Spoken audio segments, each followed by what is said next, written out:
భద్రాద్రి కొత్తగూడెం జిల్లాలో భారీ వర్షాలు కురుస్తున్నాయి. కొన్ని రోజులుగా పడుతున్న వానలతో రోడ్లన్నీ భారీగా దెబ్బతిన్నాయి.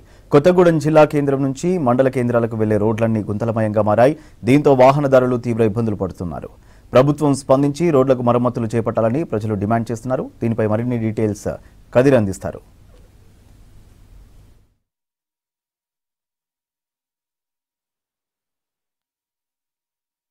ఖమ్మం జిల్లాని 2 రోజులుగా వర్షాలు కుదిపేస్తున్న పరిస్థితి. మొత్తంగా ఖమ్మం జిల్లాలో ఎక్కువగా ఖమ్మం నగరంతో పాటు రూరల్ ప్రాంతం ఖమ్మం నియోజకవర్గంలోని పాలేరు నియోజకవర్గంలో రాజీవ్ గృహకల్ప ప్రాంతం, అదేవిధంగా ఖమ్మం నగరంలోని కొన్ని ప్రాంతాలు మాత్రమే బాగా డ్యామేజ్ కావడం జరిగింది. భారీ వరద ఉధృతి కారణంగా ఈరోజు ఎటు వెళ్ళలేని పరిస్థితి. అయితే ప్రస్తుతం నేను పాలేరు నియోజకవర్గంలోని కూస్మంచి మండలం పాలేరు వద్ద ఉన్నాను. పాలేరు హైవే 163 బీబీగా అని చెప్పేసి దీన్ని అంటారు. అయితే ఇప్పుడు ప్రస్తుతం దీన్ని మనం చూడవచ్చు ఎలాంటి పరిస్థితి ఉందో. ఇక్కడ వరద భారీగా పోటెత్తడం కారణంగా ఎలాంటి గుంతలాగా పడింది అనేది ఇక్కడ మీకు చాలా స్పష్టంగా చూపెట్టే ప్రయత్నం చేస్తాను. ఇది ఏదైతే రోడ్డు ఉందో ఈ రోడ్డు అంతా డ్యామేజ్ అయిపోయింది. కట్ట మొత్తం తెగిపోయింది.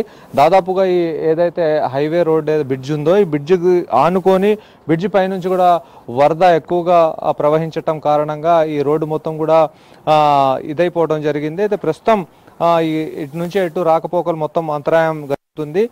అయితే వచ్చే ఖమ్మం నుంచి వచ్చే దారి ఏదైతే ఉందో ఉండానే ఇప్పుడు రెండు వైపులా 2 వాహనాలు కూడా వెళ్ళే విధంగా ఇక్కడ ఉన్నారు. ఇప్పుడు చూడొచ్చు మనం ఈ విధంగా ఎలాంటి గుంత పడింది అనేది చాలా స్పష్టంగా ఇక్కడ కనపడతా ఉంది. ఇప్పుడు ప్రస్తుతం ఇప్పుడు ఒక ఇద్దరు ముగ్గురు మనుషులు కూడా లోపలికి వెళ్ళి ఇక్కడ ఇరుక్కునేలాగా ఇక్కడ గుంత పడింది. ఈ గుంత కారణంగా ఇది మొత్తం ఇప్పుడు డ్యామేజ్ అయ్యే పరిస్థితి ఉంది. ఇది కేవలం ఇది కాంక్రీట్ గా ఉంది. ఇది కూడా మొత్తం కూలిపోయేలాగా ఉంది. దీనికి సంబంధించిన ఇది ఒక స్లాబ్ అన్నమాట. ఈ స్లాబ్ పైన రోడ్డు ఉంది. ఇది కుంగితే ఇది కూడా మొత్తం డ్యామేజ్ అవుతుంది. ఇక్కడ పూర్తిగా మళ్ళీ బ్రిడ్జి నిర్మాణం చేపట్టాల్సి ఉంటుంది. అది గత ప్రభుత్వంలో ఇది పూర్తయింది. కానీ ఇప్పుడు ఇక్కడ ఇది కూలిపోవటం కారణంగా ఇక్కడ రాకపోకలకు పూర్తి అంతరాయం అనేది ఏర్పడింది. చూడొచ్చు ఇక్కడ డాంబర్ పెచ్చులు ఏ విధంగా ఊడిపోయాయి అనేది ఇక్కడ అర్థమవుతుంది. దీన్ని బట్టి అర్థం చేసుకోవచ్చు. అయితే ప్రస్తుతం చూడొచ్చు ఇది మొత్తం గుంత పడిపోయి ఇటు అవతల దాదాపుగా ఎన్ని మీటర్లు అయితే ఉందో ఈ బ్రిడ్జ్ అంత దూరం వరకు కూడా మొత్తం రోడ్డు చుట్టుపక్కల మొత్తం వరద కొట్టుకొని పోవడం జరిగింది. అయితే ప్రస్తుతం వరద ఉధృతి అదేవిధంగా కొనసాగుతూ ఉంది. అయితే దీనికి సంబంధించిన మరమ్మత్తు పనులు జరగాలి అంటే దాదాపుగా ఇంకొక 10-15 రోజులు అయితే పట్టే అవకాశం కనిపిస్తూ ఉంది. 10-15 రోజులు కూడా ఇది మరమ్మత్తు అయ్యే పరిస్థితి లేదు. ఇక్కడ ఐరన్ గ్రిల్స్ ఏదైతే సెక్యూరిటీగా ఉన్నాయో పక్కనే ఈ వాహనాలు లోపలికి రాకుండా ప్రమాదాలు జరిగినా కానీ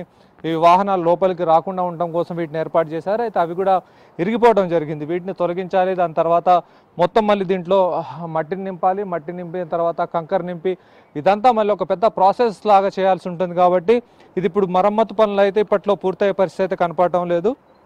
దీనికి సంబంధించి ఇప్పటికే రాకపోకలకు తీవ్ర అంతరాయం అయితే ఇక్కడ ఏర్పడతా ఉంది. ఏదైతే వాహనాలు హైదరాబాద్ నుంచి ఖమ్మం వస్తాయో ఇటు నుంచి అయితే వచ్చే పరిస్థితి అయితే కనపడటం లేదు. ఖమ్మం నుంచి హైదరాబాద్కు వెళ్ళే మార్గంలోనే వచ్చే వాహనాలను కూడా అనుమతిస్తూ ఉన్నారు. ఈ కొద్ది దూరం ఏదైతే 2-3 కిలోమీటర్లు ఉందో ఈ ప్రాంతం అంతా కూడా అంతరాయాన్ని అయితే ఏర్పడింది. అయితే ప్రస్తుతానికి పాలేరు ప్రజలకు కూడా తీవ్ర ఇబ్బందులు ఎదుర్కొంటూ ఉన్న పరిస్థితి అయితే ఉంది. అయితే దీని చుట్టుపక్కల విజువల్స్లో చూడొచ్చు మనం ఏదైతే ఈ వరదకు సంబంధించిన వరద కారణంగా ఏదైతే పంట పొలాలు ఉండేవో పంట పొలాలన్నీ కూడా ఇసుక మేటలు వేయటం జరిగింది. ఎప్పుడు కనీవిని ఎరుగని రీతిలో ఇసుక మేటలు పంట పొలాల్లో రావటం అనేది ఇది ప్రథమంగా స్థానికంగా ప్రజానికం చెప్తా ఉంది.